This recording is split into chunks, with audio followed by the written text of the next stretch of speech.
Good evening and thanks for your time. Firstly, let's just take a look at part of what Annika said before we get into the nitty-gritties of what the language around this amendment will need to look like. But certainly from a political perspective, it looks like there's a lot of point scoring to be done here. How do you see that playing itself out in terms of the EFF and the ANC and what they're able to tell their supporters going into next year's elections?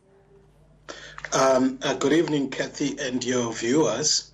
So in South Africa, the pain and humiliation of dispossession, as well as the failure in the democratic period for the majority of South Africans to realize the gains of democracy in terms of changes in their living conditions, makes this issue of land reform and dealing with land injustices a pain point, a point of national grievance, and makes South Africans susceptible to what is called grievance exploitation in conflict theory by what may be politicians who are genuinely committed to resolving the grievance, or politicians that want to elongate their lifespan and relevance in the political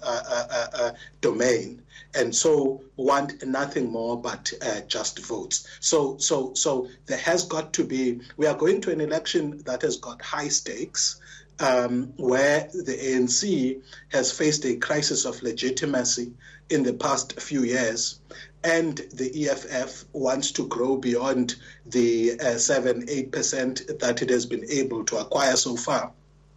And the Democratic Alliance feels a threat internally in terms of the implosion that we have seen. So it's a high-stakes election, and every issue, and more so land reform, is going to be an issue where politicians want to maximize political gain. So I heard, for example, the first speaker that spoke on behalf of the EFF owning that this is a result of a process that started with their motion.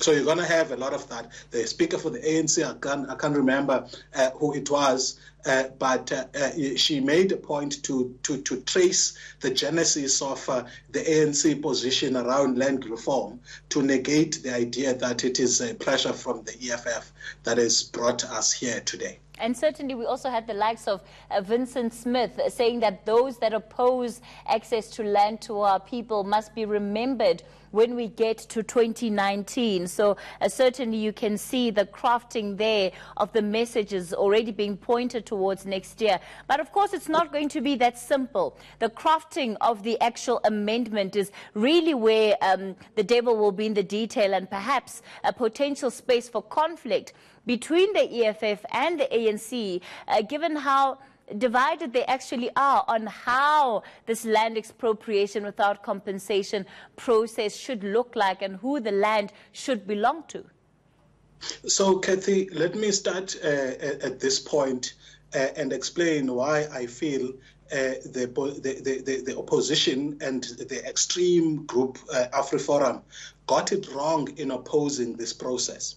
Because the real battle is not whether or not you include expropriation without compensation as one of the mechanisms that the state has amidst the Section 25 that we have currently. The real debate is what the parameters will be, what the exact phrasing of that provision will be.